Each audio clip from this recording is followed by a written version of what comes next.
ಹಂಸಗೀತೆ ಅಧ್ಯಾಯ 5. ಈಗ ವೆಂಕಟಸುಬ್ಬಯ್ಯನವರನ್ನು ನೆನೆಸುವ ಜನಕ್ಕಿಂತ ಮರೆತ ಜನವೇ ಹೆಚ್ಚು. ಎಲ್ಲೋ ನೂರಕ್ಕೊಬ್ಬರು ಸಾವಿರಕ್ಕೊಬ್ಬರು ನೆನೆಸುತ್ತಾರೆ.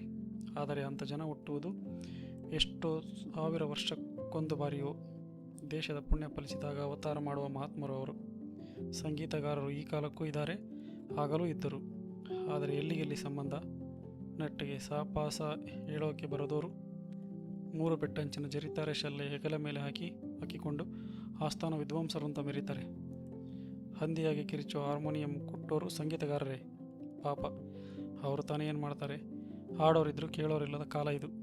ಹೊಟ್ಟೆಪಾಡಿಗೆ ಆಡೋರಿಗೂ ದೇವರನ್ನು ಕಾಣೋ ಯೋಗ ಇದೆ ಅಂತ ಸಂಗೀತ ಕಲಿಯೋರಿಗೂ ಎಲ್ಲಿ ಹೋಲಿಕೆ. ಸ್ವಲ್ಪ ಖಾರವಾದ ಧ್ವನಿಯಲ್ಲಿ ಅಷ್ಟು ಹೇಳಿ ನಿಲ್ಲಿಸಿದರು ಮುರುಗೇಂದ್ರ. ನಾನು ಬೇರೆ ಮಾತನಾಡದೆ ಅವರೇ ಮುಂದುವರಿಸಲಿ ಎಂದು ಸುಮ್ಮನಿದ್ದೆ. ಮುದುಕರ ಮಾತು ಕೂಡಿದವರ ನಡೆ ಹಾಗೆ, ಎಲ್ಲಿಂದ ಎಲ್ಲಿಗೋ ಓಡಾಡ್ತದೆ. ಬೇಸರ ಮಾಡ್ಕೋಬೇಡಿ ಎಂದು ಮುರುಗೇಂದ್ರಪ್ಪ ಮತ್ತೆ ಕತೆ ಮುಂದುವರಿಸಿದರು. ವೆಂಕಟಸುಬ್ಬಯ್ಯನವರ ಮನೆಗೂ ನಮ್ಮ ಮನೆಗೂ ಬಹಳ ಸ್ನೇಹವಿತ್ತಂತೆ. ವೆಂಕಟಸುಬ್ಬಯ್ಯನವರ ಮನೆಯವರು ಪಾಳೆಯಗಾರರ ಅರಮನೆಯ ಜೋಯಿಸರಾಗಿದ್ದರು. ನಮ್ಮದು ಅರ್ಚಕರ ಮನೆತನ. ಹಿಡಿಂಬೇಶ್ವರನ ಗುಡಿ, ಏಕನಾಥಮ್ಮ, ಸಂಪಿಗೆ ಸಿದ್ದೇಶ್ವರ, ಬೆಟ್ಟದ ಕೆಳಗಿರೋ ಉಚ್ಚಂಗಮ್ಮನ ಗುಡಿ ಪೂಜೆ ನಮಗೆ ಸೇರಿತ್ತು. ಜೋಯಿಸರು ಅರ್ಚಕರು ಅಂದರೆ ಆ ಕಾಲದ ಜನಕ್ಕೆ ದೇವರ ಸಮಾನ. ಅವರು ಹಾಗೇ ಇದ್ದರು. ದೇವರ ಕೈಲಿ ಸರಸಾಡೋ ಜನ. ಬೇಕೆಂದರೆ ತಲೆನೂ ಕೊಡೋರು. ಅದೆಲ್ಲ ಬರೀ ಮಾತು ಮುರುಗೇಂದ್ರಪ್ಪ. ಅಂಥವ್ರು ಯಾರಿದ್ರು? ನನ್ನ ಮಾತು ಮುರುಗೇಂದ್ರಪ್ಪರವರನ್ನು ಕೊಂಚ ಕೆರಳಿಸಿತ್ತು. ಮಾತು ಬಡಾಯಿ ಎಲ್ಲ ಈ ಕಾಲದ ಜನಕ್ಕೆ. ಆ ಕಾಲದ ಜನ ನಡೆದು ತೋರಿಸೋರು, ತಲೆ ಕೊಡೋರು. ಯಾರಿದ್ರು ಅಂತ ಕೇಳ್ತೀರಲ್ಲ, ವೆಂಕಟಸುಬ್ಬಯ್ಯನವರ ಕಾಲದ ವಿಚಾರನೇ ಒಂದು ಹೇಳ್ತೀನಿ ಕೇಳಿ.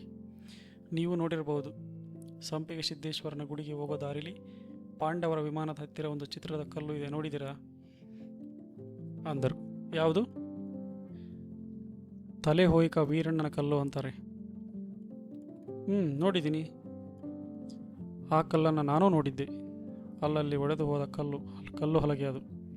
ಅದರಲ್ಲಿ ಗಡ್ಡ ಜಟೆ ಬಿಟ್ಟ ಒಬ್ಬಾತ ಚೂರಿಯೊಂದರಿಂದ ತನ್ನ ತಲೆಯನ್ನು ಕೊಯ್ದು ಎಡಗೈಯಲ್ಲಿ ತಲೆ, ಬಲಗೈಯಲ್ಲಿ ಚೂರಿ ಹಿಡಿದು ನಿಂತ ಚಿತ್ರ ಕೊರೆದಿತ್ತು.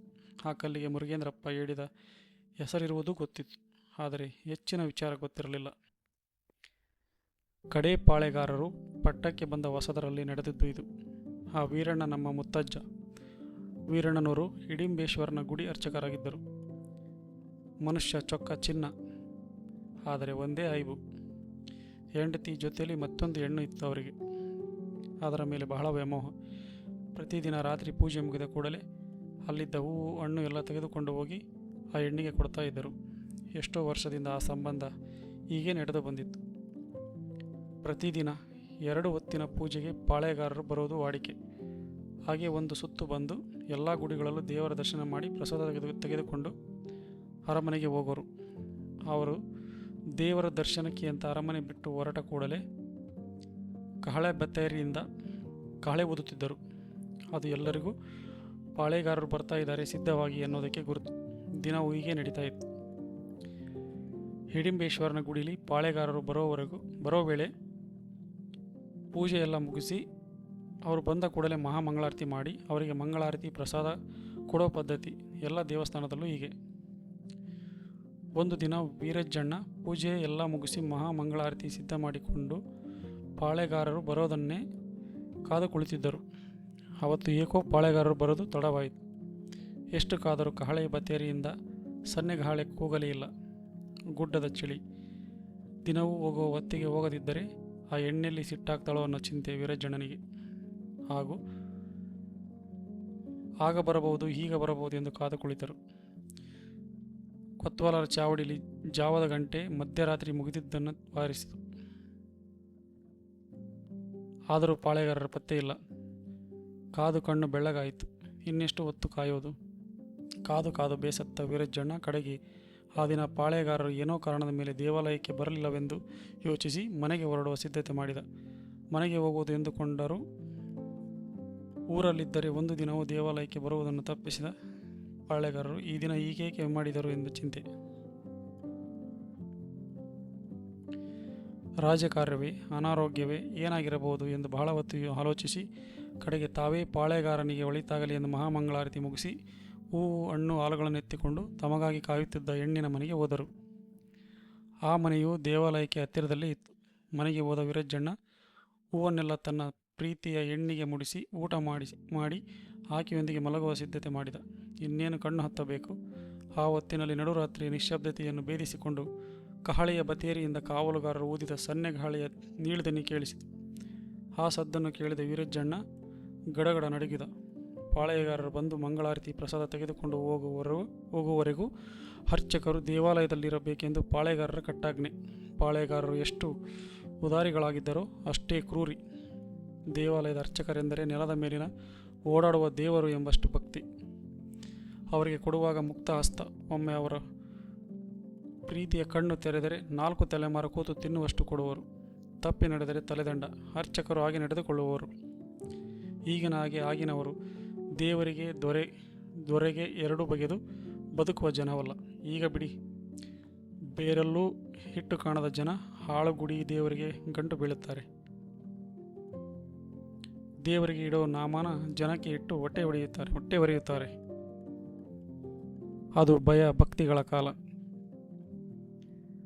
ಸರಿ, ಮತ್ತೆ ಮಾತು ಎಲ್ಲೋ ಹೋಯ್ತು. ಏನೋ ಹೇಳ್ತಾ ಇದ್ದೆ. ವೀರಜ್ಜಣ್ಣ ಮಲಗುವ ಸಿದ್ಧತೆ ಮಾಡುತ್ತಿದ್ದಾಗ ಸನ್ನೆ ಗಾಳಿ ಊದಿದ ಧ್ವನಿ ಕೇಳಿಸಿತು. ವೀರಜ್ಜಣ್ಣ ಗಡಿಬಿಡಿಯಿಂದ ಮೇಲೆದ್ದು ತನ್ನ ಹೆಂಗಸಿಗೆ ಮುಡಿಸಿದ ಹೂವನ್ನೆಲ್ಲ ತೆಗೆದುಕೊಂಡು ಒಂದೇ ಉಸಿರಿಗೆ ದೇವಾಲಯಕ್ಕೆ ಓಡಿ ಹೋದ. ಪಾಳೆಗಾರರ ಪರಿವಾರ ಸಂಪಿಗೆ ಸಿದ್ದೇಶ್ವರನ ದೇವಸ್ಥಾನದ ಬಳಿ ಇದ್ದುದು ಕಾಣುತ್ತಿತ್ತು. ಅವರು ಅಲ್ಲಿಂದ ಈ ದೇವಾಲಯಕ್ಕೆ ಬರುವುದರೊಳಗಾಗಿ ದೇವರಿಗೆ ಹೂವಿಟ್ಟು ಮಂಗಳಾರತಿಗೆ ಸಿದ್ಧ ಮಾಡಿಕೊಂಡು ಕಾದ. ಸ್ವಲ್ಪ ಹೊತ್ತಿನಲ್ಲೇ ಪಾಳೆಗಾರರು ಪರಿವಾರದೊಂದಿಗೆ ವಿಜಯ ಮಾಡಿದರು.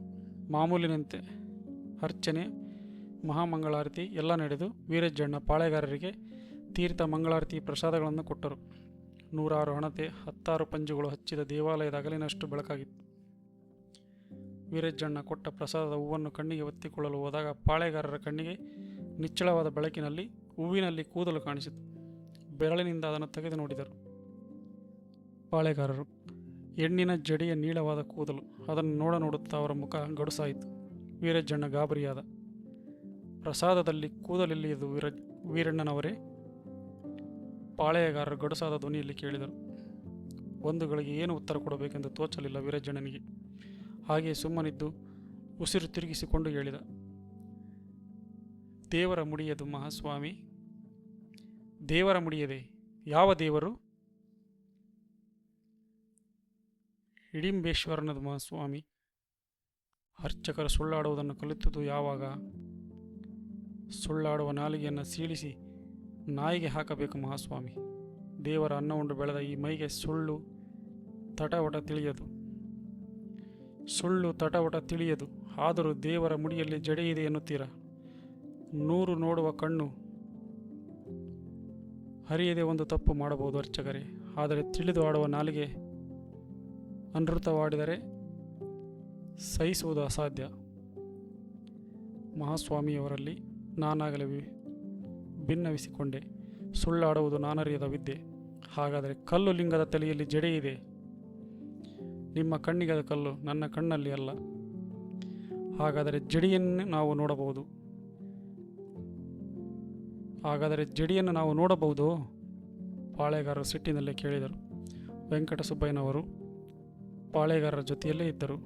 ಅವರ ಮಾತು ಪ್ರಕೋಪಕ್ಕೆ ಹೋದುದನ್ನು ಕಂಡು ದೇವರ ವಿಷಯ ಪರೀಕ್ಷೆಗೆ ಹೋಗಬಾರದು ಮಹಾಸ್ವಾಮಿ. ಅವರಿಗೆ ಕಂಡುದು ನಿಮಗೆ ಕಾಣದೆ ಹೋಗಬಹುದು. ಇಷ್ಟು ಚರ್ಚೆ ಬೇಡವೆಂದು ತೋರುತ್ತದೆ ಎಂದರು. ದೇವರ ಕೂದಲು ಕಾಣಬಹುದಾದರೆ ಜಡೆಯೂ ಕಾಣಬಹುದು ವೆಂಕಟಸುಬ್ಬಯ್ಯ. ನಮ್ಮ ವಿಷಯದಲ್ಲಿ ಅಪಚಾರವಾದರೆ ಆಗಲಿ ಎನ್ನಬಹುದು. ದೇವರ ವಿಷಯದಲ್ಲಿ ಸುಳ್ಳಾಡಬಹುದೇ? ಅರ್ಚಕರು ಆ ಕೂದಲು ವಿಷಯಕ್ಕೆ ಅಷ್ಟು ಸಾಧಿಸುವುದೇಕೆ?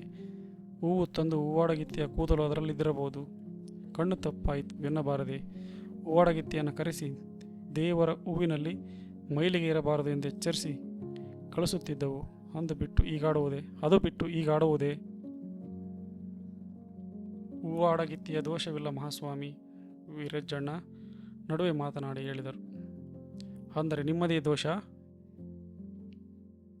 ಇರುವ ಮಾತು ನಾನಾಗಲೇ ಅರಿಕೆ ಮಾಡಿದೆ. ನಂಬಿದರೆ ನಂಬಬಹುದು, ಬಿಟ್ಟರೆ ಬಿಡಬಹುದು. ದೊರೆಯ ಚಿತ್ತ. ಹಾಗಾದರೆ ಪರೀಕ್ಷೆಯೇ ಆಗಿ ಹೋಗಲಿ. ಅಪ್ಪಣೆ ಮಹಾಸ್ವಾಮಿ. ಲಿಂಗದ ತಲೆಯಲ್ಲಿ ಜಡೆ ಇಲ್ಲವಾದರೆ ಪ್ರಭು ನನ್ನ ತಲೆ ಕೊಳ್ಳಬಹುದು, ವೀರಜ್ಜಣ್ಣ ಖಚಿತವಾಗಿ ಹೇಳಿದರು.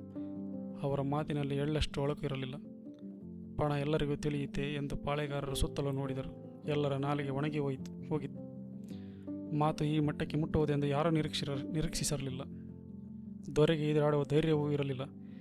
ಎಲ್ಲರೂ ಲೆಪ್ಪದ ಬೊಂಬೆಗಳಾಗಿ ನಿಂತಿದ್ದರು.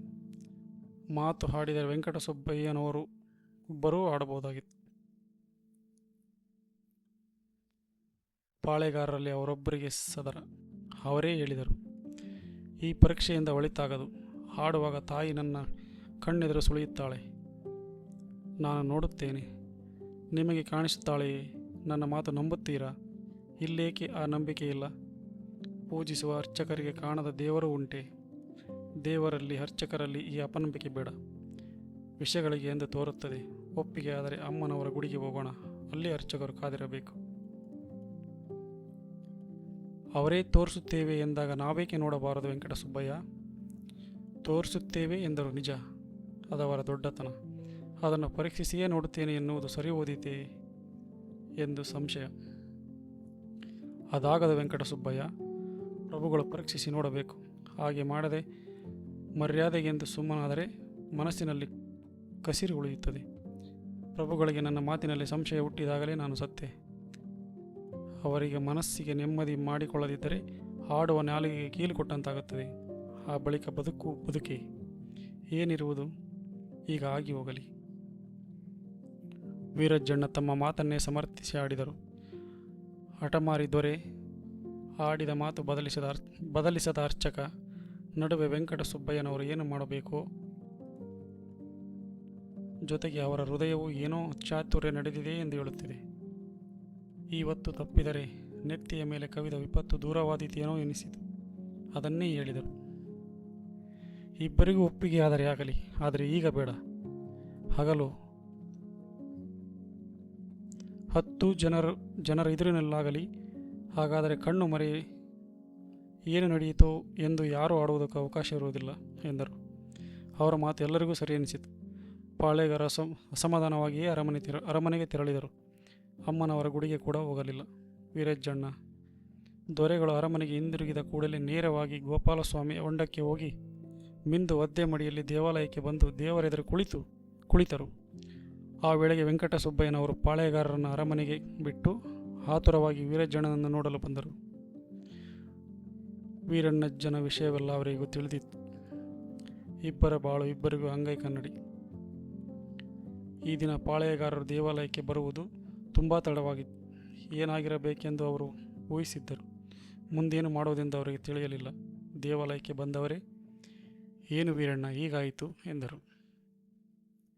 ಏನೋ ಶಿವ, ಆ ಹೊತ್ತಿನಲ್ಲಿ ಮಾತಾಡಿಸಿದೆ, ಆಡಿಬಿಟ್ಟೆ. ನಾನಾಡಿದ್ದೇನೆ. ಮಾತು ಉಳಿಸಿಕೊಡುತ್ತಾನೋ ಇಲ್ಲವೋ ನೋಡುತ್ತೇನೆ. ಇಷ್ಟು ದಿನ ನಂಬಿ ಸೇವೆ ಮಾಡಿದೆ. ಇವತ್ತು ಆತ ಮಗನನ್ನು ಕೈ ಬಿಟ್ಟರೆ ತಲೆ ಹೋಗಲೇಳಿ. ಮಾತು ಈಗ ಅಲ್ಲಿಗೇ ಬಂದಿದೆ. ಅದಕ್ಕೆ ನಾನೂ ಬಂದೆ. ಏಕೆ? ನಾನು ಅಷ್ಟು ಸ್ವಾಮಿಗೆ ಸೇವೆ ಮಾಡಿದ್ದೇನೆ. ನಾನು ಕೇಳಿ ನೋಡುತ್ತೇನೆ. ನನ್ನ ಕೆಲಸಕ್ಕೆ ನಿನ್ನ ಸೇವೆ ಸವೆಸುವುದು ಬೇಡ ವೆಂಕಟಸುಬ್ಬಯ್ಯ. ಅದಾಗದು. ನೀನು ಶಿವನ ಭಕ್ತ, ನಾನು ಅಮ್ಮನವರ ಸೇವಕ. ಇಬ್ಬರು ಪ್ರಾರ್ಥಿಸೋಣ. ನೀನು ಪೂಜೆ ಕುಳಿತುಕೋ, ನಾನು ಮಿಂದು ಬರುತ್ತೇನೆ ಎಂದು ವೀರಜ್ಜಣ್ಣ ಎಷ್ಟು ಬೇಡವೆಂದರೂ ಕೇಳದೆ ವೆಂಕಟಸುಬ್ಬಯ್ಯನವರು ಹೋಗಿ ಮಿಂದು ಬಂದರು. ವೀರಣ್ಣಜ್ಜ ಕಟಾರಿಗೆ ಕುಂಕುಮಾರ್ಜನೆ ಮಾಡಿ, ಜಡೆ ತೋರಿಸು, ಇಲ್ಲವಾದರೆ ತಲೆ ತೆಗೆದುಕೋ ಎಂದು ಹೇಳಿ ಧ್ಯಾನಕ್ಕೆ ಕುಳಿತರು. ಒಂದು ಕಡೆ ಅವರು, ಇನ್ನೊಂದು ಕಡೆ ವೆಂಕಟಸುಬ್ಬಯ್ಯ. ಒಂದು ಕಡೆ ಧ್ಯಾನ, ಇನ್ನೊಂದು ಕಡೆ ಗಾನ. ಇರುಳೆಲ್ಲ ಸೇವೆ ನಡೆಯಿತು. ಇಬ್ಬರಿಗೂ ಮೈ ಮೇಲೆ ಎಚ್ಚರವಿಲ್ಲ. ಮೂಡಲ ಕಪ್ಪು ಕರಗುವ ಹೊತ್ತಿನಲ್ಲಿ ಯಾರೋ ಗಂಟೆ ಬಾರಿಸಿದ ಸದ್ದಾಯಿತು. ವೀರಣ್ಣಜ್ಜ ಕಣ್ಣು ತೆರೆದು ನೋಡಿದ. ಲಿಂಗದ ನೆತ್ತೆಯ ಮೇಲೆ ಸರ್ಪಾಕಾರದಲ್ಲಿ ದೇವರು ಪ್ರತ್ಯಕ್ಷನಾಗಿದ್ದಾನೆ. ನಿನ್ನ ಅಭಿಷ್ಟೆ ಈಡೇರಿತು ಎಂಬಂತೆ ಸರ್ಪ ಬಲಭಾಗದ ಹೂವು ಕೆಡವಿ ಮಾಯವಾಯಿತು. ವೀರಣ್ಣಜ್ಜ ವಿಸ್ಮಯದಿಂದ ಮೂಕನಾದ. ಆ ವೇಳೆಗೆ ವೆಂಕಟಸುಬ್ಬಯ್ಯನವರು ನಗುತ್ತ ಕಣ್ಣು ಬಿಟ್ಟರು. ವೀರಣ್ಣ, ನಿನ್ನ ಕೆಲಸವಾಯಿತು. ತಾಯಿ ಕಾಣಿಸಿಕೊಂಡು ತನ್ನ ಜಡೆ ತರುವುದಾಗಿ ಹೇಳಿದಳು ಎಂದರು. ಸ್ವಾಮಿ, ಸರ್ಪವಾಗಿ ಕಾಣಿಸಿಕೊಂಡು ಹೂ ನೀಡಿದ ಎಂದ ವೀರಣ್ಣಜ್ಜ. ನಿನ್ನ ಸೇವೆಗೆ ಒಪ್ಪಿಗೆ ಆಯಿತು ಉಂಟೆ. ನಿನ್ನ ಪೂಜೆ ಸ್ವಾಮಿಗೆ ಒಪ್ಪಿಗೆ ಆಯಿತು. ಹೋಗಿ ಸ್ನಾನ ಮಾಡಿ ಬಂದು ಪ್ರಾತಃ ಪೂಜೆಗೆ ಸಿದ್ಧ ಮಾಡು. ಸಣ್ಣದಾಗಿ ದೇಶಾಕ್ಷಿ ಆಡಿ ಉದಯ ಪೂಜೆ ಮಾಡಿ ಮನೆಗೆ ಹೋಗಿ ಮಡಿ ಉಟ್ಟು ಬರುತ್ತೇನೆ ಎಂದು ಹೇಳಿ ವೆಂಕಟಸುಬ್ಬಯ್ಯ ದೇವರಿಗೆ ದೀರ್ಘದಂಡ ನಮಸ್ಕಾರ ಮಾಡಿ ಮನೆಗೆ ಹೋದರು. ಬೆಳಗಿನ ಪೂಜೆಯ ವೇಳೆಗೆ ಪಾಳೆಯಗಾರರು 10 ಜನ ಮುಖ್ಯಸ್ಥರೊಂದಿಗೆ ದೇವಾಲಯಕ್ಕೆ ಬಂದರು. ಯಾರ ಮನಸ್ಸಿನಲ್ಲೂ ದಿನದ ಉಲ್ಲಾಸವಿಲ್ಲ. ಏನಾಗುವುದೋ ಎಂಬ ಗಾಂಬರಿ, ಕಳವಳ. ವೀರಣ್ಣಜ್ಜನನ್ನು ನೋಡಿದ ಕೂಡಲೇ ಪಾಳೆಯಗಾರರು, ದೇವರ ದರ್ಶನ ಮಾಡಬಹುದೇ ಎಂದು ಕೇಳಿದರು. ಚಿತ್ತ, ಆಗಬಹುದು. ಆದರೆ ಗರ್ಭಗುಡಿಯೊಳಗೆ ಹೋಗುವವರು ಯಾರು? ಈ ಚರ್ಚೆ ನಡೆಯುತ್ತಿರುವಾಗಲೇ ವೆಂಕಟಸುಬ್ಬಯ್ಯನವರೂ ಬಂದರು. ಚರ್ಚೆಯ ವಿಚಾರ ಅವರಿಗೂ ತಿಳಿಯಿತು. ಪಾಳೆಯಗಾರರೇ, ಖುದ್ದಾಗಿ ಪರಾಂಬರಿಸಬೇಕು, ಗಡುಸು ಧ್ವನಿಯಲ್ಲಿ ಹೇಳಿದರು ವೆಂಕಟಸುಬ್ಬಯ್ಯ. ಆದರೆ ನಾವು ಪ್ರವೇಶ ಮಾಡಬಹುದೇ? ಮೈಲಿಗೆ ಆಗುವುದಿಲ್ಲವೇ? ಪ್ರಭುಗಳು ಸ್ವಾಮಿಯಲ್ಲಿ ಸಂದೇಹ ತೋರಿಸಿದಾಗಲೇ ಮೈಲಿಗೆ ಆಯಿತು. ವೆಂಕಟಸುಬ್ಬಯ್ಯನವರ ಧ್ವನಿ ಆ ದಿನ ಏಕೋ ಚುರುಕಾಗಿತ್ತು. ರಕ್ತ ಸ್ನಾನವಾಗಿ ಆ ಮೈಲಿಗೆ ಕಳೆಯಬೇಕೋ ಏನೋ. ಅವರು ಆ ಮಾತಾಡಿದ ರೀತಿ ಕೇಳಿ ಹಗಲು ಮಂಕಾದಂತಾಯಿತು. ಪಾಳೆಯಗಾರರ ಮನಸ್ಸು ಗಾಳಿ ಸೋಕಿದ ದೀಪದ ಕುಡಿಯಂತೆ ಅಲ್ಲಾಡಿತು. ಸ್ವಾಮಿಯಲ್ಲಿ ನಾವು ಸಂದೇಹ ಪಡಲಿಲ್ಲ, ಸ್ವಾಮಿಯ ಸೇವಕರಲ್ಲಿ ಸಂದೇಹ ಪಟ್ಟಿರಿ. ಎರಡೂ ಒಂದೇ ಆಯಿತು. ಒಳಗೆ ನಡೆಯೋಣವಾಗಲಿ. ಪಾಳೆಯಗಾರರ ಎದೆಯು ಏಕೋ ನಡುಗಿತು. ನೀವು ನೋಡಿ ಹೇಳಿದರಾಗದೆ ವೆಂಕಟಸುಬ್ಬಯ್ಯ. ಆಗದು ಮಹಾಸ್ವಾಮಿ, ಆಗದು. ಸಂದೇಹಪಟ್ಟ ಕಣ್ಣೇ ಸಂದೇಹ ನಿವಾರಣೆ ಮಾಡಿಕೊಳ್ಳಬೇಕು. ಇಲ್ಲವಾದರೆ ನಾಳೆ ಅರ್ಚಕರಿಗೆ ತಗುಲಿದ ಅನುಮಾನದ ಸೋಂಕು ನನಗೂ ತಗುಲಬಹುದು. ವೆಂಕಟಸುಬ್ಬಯ್ಯನವರ ಮಾತನ್ನು ಯಾರೂ ಅಲ್ಲವೆನ್ನುವಂತಿರಲಿಲ್ಲ. ಉಳಿದವರು ಅದನ್ನೇ ಸಮ್ಮತಿಸಿದರು. ಬೇರೆ ದಾರಿ ಕಾಣದೆ ಪಾಳೆಯಗಾರರು ಅವರೊಂದಿಗೆ ಗರ್ಭಗುಡಿಯ ಪ್ರವೇಶ ಮಾಡಿದರು. ವೀರಣ್ಣಜ್ಜ ದೇವರಿಗೆ ಅಡ್ಡ ಬಿದ್ದು, ಇಡಂಬೇಶ್ವರ ನೀನೇ ದಿಕ್ಕು ಎಂದು ಮುಡಿಯ ಮೇಲಿದ್ದ ಹೂಮಾಲೆಯನ್ನು ಸರಿಸಿದರು. ಪಾಳೆಯಗಾರರೇ ಸ್ವಾಮಿಯ ನೆತ್ತಿಯ ಮೇಲೆ ಕೈಯಿಟ್ಟು ನೋಡಿದರು. ತಲೆಯ ತುಂಬ ರೇಷ್ಮೆಯಂಥ ಮೃದುವಾದ ಕೇಶರಾಶಿ. ಕೂದಲು ಮುಟ್ಟಿದ ಪಾಳೆಯಗಾರರು ಬೆಂಕಿ ಮುಟ್ಟಿದಂತೆ ಗಾಬರಿಯಾಗಿ ಹಿಂದೆ ಸರಿದರು. ಎಳೆದು ನೋಡಿ, ಕೃತಕವಾದ ಕೂದಲು ಅಂಟಿಸಿರಬಹುದು ಎಂದರು ವೆಂಕಟಸುಬ್ಬಯ್ಯ. ಅವರ ಮಾತು ಚಾಟಿ ಏಟಿನಂತಿತ್ತು. ವೀರಣ್ಣಜ್ಜ ದೇವರೆದುರು ಮಾತನಾಡದೆ ನನ್ನಪ್ಪ ಎಂದು ಅಳುತ್ತಾ ನಿಂತು ಬಿಟ್ಟಿದ್ದ. ಪಾಳೆಯಗಾರರು ಗರ ಹೊಡೆದವರೆಂದು ನಿಂತಿದ್ದರು. ಮಹಾಸ್ವಾಮಿಗಳು ಸುಮ್ಮನೆ ನಿಲ್ಲಬಾರದು. ಪರೀಕ್ಷೆ ಸಾಂಗವಾಗಲಿ. ನಿಮಗೆ ಧೈರ್ಯವಿಲ್ಲದಿದ್ದರೆ ನೋಡಿ ಎಂದು ವೆಂಕಟಸುಬ್ಬಯ್ಯನವರೇ ಸ್ವಾಮಿಯ ನೆತ್ತಿಯ ಮೇಲಿದ್ದ ಕೇಶರಾಶಿಯಲ್ಲಿ ಒಂದು ಹಿಡಿಯಷ್ಟು ಹಿಡಿದು ಎಳೆದರು. ಕೂದಲು ಕಿತ್ತು ಬಂತು. ಅದರೊಂದಿಗೆ ರಕ್ತವೂ ಹರಿಯಿತು ಲಿಂಗದ ನೆತ್ತಿಯಿಂದ. ಸ್ವಾಮಿಯ ನೆತ್ತಿಯ ರಕ್ತ ಕಂಡು ವೀರಣ್ಣಜ್ಜ ಅಯ್ಯೋ ಎಂದು ಚೀರಿ ಕೆಳಗೆ ಬಿದ್ದು ಬಿಟ್ಟ. ಪಾಳೆಯಗಾರರು ಚಳಿ ಬಂದವರಂತೆ ನಡುಗುತ್ತಿದ್ದರು. ವೆಂಕಟಸುಬ್ಬಯ್ಯ ದೇವರ ಆವಾಹನೆಯಾದಂತೆ ನಿಂತಿದ್ದರು. ಮನಸ್ಸಿಗೆ ನೆಮ್ಮದಿ ಆಯಿತೆ. ಅವರ ಪ್ರಶ್ನೆ ಕೇಳಿ ಪಾಳೆಯಗಾರರು ಉತ್ತರವೆಂಬಂತೆ ಅಡ್ಡಬಿದ್ದರು. ಹೊರಗೆ ನೆರೆದವರಿಗೂ ಮೈ ಮೇಲೆ ಎಚ್ಚರವಿದ್ದಂತಿರಲಿಲ್ಲ. ತೃಪ್ತಿಯಾಗಿದ್ದರೆ ಪ್ರಭುಗಳು ಇನ್ನೂ ದಯಮಾಡಿಸಬಹುದು. ಈ ದಿನ ಪೂಜೆ ನಡೆಯದು ಎಂದು ವೆಂಕಟಸುಬ್ಬಯ್ಯ ಪಾಳೆಯಗಾರರನ್ನು ಹೊರಗೆ ಕಳಿಸಿ ವೀರಣ್ಣಜ್ಜನ ಹಣೆಗೆ ಸ್ವಾಮಿಯ ವಿಭೂತಿ ತೊಡೆದು ತಾವು ಗರ್ಭಗುಡಿಯ ಬಾಗಿಲು ಹಾಕಿಕೊಂಡು ಹೊರಬಂದರು. ಅವರ ಮುಖ ಸಿಡಿಲಿನಂತೆ ಉರಿಯುತ್ತಿತ್ತು. ದೇವಾಲಯದಿಂದ ಹೊರಬಂದ ವೆಂಕಟಸುಬ್ಬಯ್ಯ ಹೊರಗಡೆಯ ಭೀಮಕಲ್ಲಿನ ಮೇಲೆ ಧ್ವಜ ಕಂಬದ ಎದುರು ಕುಳಿತು ಬಿಟ್ಟರು. ಅಷ್ಟು ಹೊತ್ತಿಗೆ ಈ ಪರೀಕ್ಷೆಯ ಸುದ್ದಿ ಊರಲ್ಲೆಲ್ಲ ಹರಡಿ ಜನ ದೇವಾಲಯದ ಸುತ್ತ ಜಾತ್ರೆಯಂತೆ ನೆರೆಯಿತು. ಎಲ್ಲರಿಗೂ ವೀರಣ್ಣಜ್ಜನನ್ನು ನೋಡಬೇಕೆಂಬ ಕುತೂಹಲ. ಆದರೆ ವೆಂಕಟಸುಬ್ಬಯ್ಯರನ್ನು ಯಾರನ್ನೂ ಒಳಗೆ ಬಿಡಲಿಲ್ಲ. ಎಷ್ಟು ಹೊತ್ತಾದರೂ ನೋಡಿ ಹೋಗೋಣ ಎಂದು ಜನ ನಿಂತೇ ಇದ್ದರು. ಮಧ್ಯಾಹ್ನವಾಯಿತು, ಸಂಜೆಯಾಯಿತು. ಮನೆಯವರನ್ನೂ ಒಳಗೆ ಬಿಡಲಿಲ್ಲ. ಪಾಳೆಯಗಾರರು ದೇವಾಲಯಕ್ಕೆ ತಪ್ಪು ಕಾಣಿಕೆ ಸೇವೆ ಕಳಿಸಿದರು. ಅದನ್ನು ನಾಳೆಯಾಗಲಿ ಎಂದು ಹಿಂದಕ್ಕೆ ಕಳಿಸಿಬಿಟ್ಟರು ವೆಂಕಟಸುಬ್ಬಯ್ಯ. ವೀರಣ್ಣಜ್ಜ ಗರ್ಭಗುಡಿಯೊಳಗೆ ಪ್ರಜ್ಞೆ ತಪ್ಪಿ ಬಿದ್ದಿದ್ದ. ಎಷ್ಟೋ ಹೊತ್ತಿನ ಮೇಲೆ ಎಚ್ಚರವಾಯಿತು. ಎಣ್ಣೆ ತೀರಿದ್ದರೂ ದೀಪಗಳು ಹಾಗೇ ಉರಿಯುತ್ತಿದ್ದವು. ಯಾರೂ ಬಾರಿಸದಿದ್ದರೂ ಗಂಟೆಗಳು ಹಾಗೇ ನುಡಿಯುತ್ತಿದ್ದವು. ದೇವಾಲಯದ ತುಂಬ ಕೇದಿಗೆಯ ವಾಸನೆ ತುಂಬಿತ್ತು. ಸ್ವಾಮಿಯ ನೆತ್ತಿಯಿಂದ ನೆತ್ತರ ಒಸರುತ್ತಿತ್ತು. ಸ್ವಾಮಿ, ನನ್ನ ತಲೆ ಕಾಯಲು ನಿನ್ನ ತಲೆಗೆ ನೋವಾಯಿತೆ. ನಿನಗೇನು ಸೇವೆ ಒಪ್ಪಿಸಲಿ ಎಂದು ಗೋಳಾಡಿದ ವೀರಣ್ಣಜ್ಜ. ನಮ್ಮಪ್ಪ, ನಾನಾಡಿದ ಸುಳ್ಳಿನಿಂದ ನನ್ನ ತಲೆ ಉಳಿಸಿಕೊಳ್ಳಲು ನಿನ್ನ ತಲೆ ತೋರಿಸಿದೆ ಪಾಪಿ. ನಾನು ಮಹಾಪಾಪಿ. ಸುಳ್ಳಾಡಿ ಸಾಕಿದ ತಲೆ ಇರಬಾರದು. ನೀನು ಕಾದ ತಲೆ ನಿನಗಾಗಲಿ ಎಂದು ಇಂದಿನ ರಾತ್ರಿ ಅರ್ಚಿಸಿ ಇಟ್ಟಿದ್ದ ಕಟಾರಿಯಿಂದ ವೀರಣ್ಣಜ್ಜ ದೇವರಿದುರು ಅಡ್ಡ ಬಿದ್ದು ತಲೆ ಕತ್ತರಿಸಿ ಇಟ್ಟ. ಗರ್ಭಗುಡಿಯೆಲ್ಲ ರಕ್ತದ ಮುಡವಾಗಿ ಹೋಯಿತು. ಹೊರಗೆ ಕುಳಿತ ವೆಂಕಟಸುಬ್ಬಯ್ಯ ಗೊಳೋ ಎಂದು ಅಳುತ್ತಿದ್ದರು. ಹೀಗಾಗುವುದೆಂದು ಅವರಿಗೆ ತಿಳಿದಿತ್ತೇನೋ. ರಾತ್ರಿಯ ದಿನದ ಪೂಜೆಯ ವೇಳೆ ಪಾಳೆಗಾರರಿಗೂ ಹೇಳಿ ಕಳಿಸಿದರು. ಗರ್ಭಗುಡಿಯಲ್ಲಿ ರಕ್ತ ತುಂಬಿದ್ದರೂ ಘಮಘಮ ಕೇದಿಗೆ ಹೂವಿನ ವಾಸನೆ ಬರುತ್ತಿದ್ದು. ನೆತ್ತರೆಂದರೆ ನೀರಿನಷ್ಟು ಬಳಕೆಯಾದ ಪಾಳೆಗಾರರಿಗೂ ಬವಳಿಕೆ ಬರುವಂತಾಯಿತು. ಮೂಕರಂತೆ ನಿಂತು ಬಿಟ್ಟರು. ಕಣ್ಣಿನಿಂದ ನೀರು ಒಂದೇ ಸಮನೆ ಹರಿಯುತ್ತಿತ್ತು. ಪ್ರಭುಗಳ ಸಂದೇಹ ನಿವಾರಣೆಯಾಯಿತೇ? ಮಸೆದ ಉಕ್ಕಿನಂತಿತ್ತು ವೆಂಕಟಸುಬ್ಬಯ್ಯನವರ ಮಾತು. ಹೀಗಾಗುವುದೆಂದು ನಾವು ಅರಿತಿರಲಿಲ್ಲ. ಆದರೂ ಬೇಡವೆಂದರೂ ಹಠ ಮಾಡಿದಿರಿ. ಎಷ್ಟೋ ವರ್ಷಗಳಿಂದ ಸ್ವಾಮಿಯ ಸೇವೆ ಮಾಡಿದವರಲ್ಲೂ ನಂಬಿಕೆ ತೋರಲಿಲ್ಲ. ಈ ದಿನ ತಾರ್ಕಣೆಯಾಯಿತು.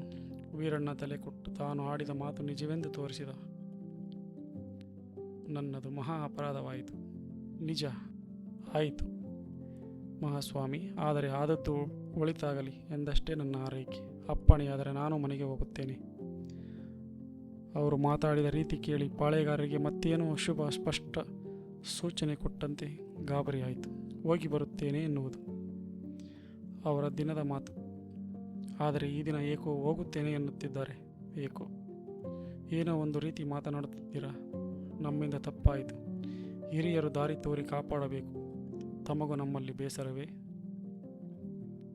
ಈ ಮೈ ದುರ್ಗದ ದೊರೆಗಳ ಕೈಯ ಹಾಲು ಕುಡಿದು ಬೆಳೆಯಿತು. ತಮ್ಮಲ್ಲಿ ಬೇಸರವೇ? ಮತ್ತೆ ಹೋಗುತ್ತೇನೆ ಎಂದಿರಲ್ಲ, ಅದು ನಿಜ. ಅಂದರೆ ಮತ್ತೆ ನಮ್ಮನ್ನು ನೋಡುವುದಿಲ್ಲವೇ? ಉಂಟೆ, ಪ್ರಭುಗಳ ಭೇಟಿ ಮಾಡುತ್ತೇನೆ ಮಹಾಸ್ವಾಮಿಗಳು ಬೇಸರ ಮಾಡಬಾರದು. ಈ ದಿನ ಒಂದು ಪಾಠ ಕಲಿತೆ. ಏನು? ವೀರಣ್ಣ ತನ್ನ ದೇವರಂತೆ ಇಷ್ಟು ವರ್ಷ ತಮಗೂ ಸೇವೆ ಸಲ್ಲಿಸಿದ. ಕೂದಲೆಳೆ ಕಾರಣಕ್ಕೆ ಮಹಾಸ್ವಾಮಿಗಳು ನಂಬಿದವರನ್ನು ದೂರ ಮಾಡಿದಿರಿ. ದೊರೆ ತನ್ನವರನ್ನು ಮರೆತರೂ ದೇವರು ತನ್ನವರನ್ನು ಮರೆಯಲಿಲ್ಲ. ನಿಜ, ಮರೆಯಲಿಲ್ಲ. ಮನುಷ್ಯರ ನಂಬಿಕೆ ಗಾಳಿಗೊಡ್ಡಿದ ಸೊಡರು. ಮಹಾಸ್ವಾಮಿ, ದೇವರ ನಂಬಿಕೆ ನಂದಾದೀಪ್. ಇಷ್ಟು ಕಾಲ ಮಹಾಸ್ವಾಮಿಯವರ ಸೇವೆ ಮಾಡಿದೆ. ಇನ್ನು ನನ್ನ ಸೇವೆ ದೇವರಿಗೆ ಮೀಸಲು. ಇನ್ನು ನಿಮ್ಮ ಹಾಡು ಕೇಳುವ ಭಾಗ್ಯ ನಮಗಿಲ್ಲವೇ? ಉಂಟು ಪ್ರಭು. ದೇವರ ಸನ್ನಿಧಿಯಲ್ಲಿ ಹಾಡುವಾಗ ಯಾರೂ ಕೇಳಬಹುದು, ಆದರೆ ದೊರೆಗಾಗಿ ಹಾಡುವುದಿಲ್ಲ. ಇಷ್ಟು ಕ್ರೋಧವೇ ನಮ್ಮ ಮೇಲೆ? ಕ್ರೋಧವಿಲ್ಲ, ಇಂದಿಗಿಂತಲೂ ಹೆಚ್ಚಾದ ಪ್ರೀತಿ ಇದೆ. ತಮ್ಮ ಹಠ, ವೀರಣ್ಣನ ತ್ಯಾಗ ನನಗೆ ನೆರಳು ನಂಬಿ ಬದುಕಬೇಡ ಎಂದು ಪಾಠ ಕಲಿಸಿ ಗುರುವಾಯಿತು. ಅಪ್ಪಣೆಯಾಗಬೇಕು. ಒಂದು ಗಳಿಗೆಯ ಕೋಪದಿಂದ ಇಬ್ಬರು ಹಿರಿಯರಿಗೆ ಎರವಾದೆಯಲ್ಲ ಎಂದು ಪಾಳೆಗಾರರು ತಳಮಳಿಸಿದರು. ಬೇಕಾದ ತಪ್ಪು ಕಾಣಿಕೆ ಕೊಡುತ್ತೇನೆ, ಕ್ಷಮಿಸಿ ಎಂದು ಬೇಡಿದರು. ಏನೆಂದರೂ ವೆಂಕಟಸುಬ್ಬಯ್ಯನವರು ಒಪ್ಪಲಿಲ್ಲ. ಆಡಿದ ಮಾತು ಬದಲಿಸಲಿಲ್ಲ. ಆ ದಿನ ದೇವಾಲಯದಿಂದ ಮನೆಗೆ ಮರಳಿದ ವೆಂಕಟಸುಬ್ಬಯ್ಯನವರು ಮತ್ತೆ ಅರಮನೆಯಲ್ಲಿ ಕಾಲಿಡಲಿಲ್ಲ. ಎಂದೂ ದೊರೆಯ ಸನ್ನಿಧಿಯಲ್ಲಿ ಆಡಲಿಲ್ಲ. ಪಾಳೆಗಾರರು ಎಷ್ಟೋ ಜನರಿಂದ ಹೇಳಿಸಿದರು. ಕಡೆಗೊಂದು ದಿನ ಅವರು ಮಹಾಸ್ವಾಮಿಯವರಿಗೆ ನಾನು ದುರ್ಗದಲ್ಲಿರುವುದು ಬೇಸರವಾದರೆ ಊರು ಬಿಡುತ್ತೇನೆ ಎಂದು ಹೇಳಿ ಕಳಿಸಿದ ಮೇಲೆ ಪಾಳೆಯಗಾರರು ಸುಮ್ಮನಾಗಿ ಬಿಟ್ಟರು. ಕಟ್ಟೆಲೆಯ ದಿನಗಳಲ್ಲಿ ವೆಂಕಟಸುಬ್ಬಯ್ಯನವರು ಬಂದು ಹಿಡಿಂಬೇಶ್ವರನ ಗುಡಿ, ಏಕನಾಥಮ್ಮನ ಗುಡಿ, ಉತ್ಸವಂಬ ಗುಡಿಗಳಲ್ಲಿ ಹಾಡಿ ಹೋಗುತ್ತಿದ್ದರು. ನೂರಾರು ಜನರೊಂದಿಗೆ ಪಾಳೆಯಗಾರರು ಬಂದು ಕುಳಿತು ಕೇಳಿ ಅವರ ಕೈಯಿಂದಲೇ ಪ್ರಸಾದ ತೆಗೆದುಕೊಂಡು ಕಣ್ಣೀರು ಹಾಕಿ ಹೋಗುತ್ತಿದ್ದರು. ಅವರಿಗೂ ಪಾಳೆಯಗಾರರ ಮೇಲೆ ಹೊಟ್ಟೆಯಲ್ಲಿ ಹುಟ್ಟಿದ ಮಗನ ಮೇಲಿರುವಷ್ಟು ಪ್ರೀತಿ ಆದರೂ ಇಟ್ಟ ಹೆಜ್ಜೆ ಕದಲಿಸಲಿಲ್ಲ. ಪಾಳೆಯಗಾರರು ವೀರಣ್ಣಜ್ಜನನ್ನು ಮರೆಯಲಿಲ್ಲ. ನೀವು ಈಗ ನೋಡುತ್ತೀರಲ್ಲ, ಆ ಕಲ್ಲು ವಿಗ್ರಹ, ಅದನ್ನು ಪಾಳೆಗಾರರೇ ಕೆತ್ತಿಸಿದ್ದು. ಪ್ರತಿ ಸೋಮವಾರ ಸ್ವಾಮಿಗೆ ವಿಶೇಷ ಪೂಜೆಯಾದಾಗ ಆ ಕಲ್ಲಿಗೂ ಪೂಜೆ ನಡೆಯಬೇಕು ಕಟ್ಟಲೆ ಮಾಡಿದರು. ಜನ ತುಂಬ ಶ್ರದ್ಧಾ ಭಕ್ತಿಯಿಂದ ನಡೆದುಕೊಳ್ಳುತ್ತಿತ್ತು. ಆ ಕಲ್ಲಿಗೆ ವರ್ಷಕ್ಕೊಂದು ಬಾರಿ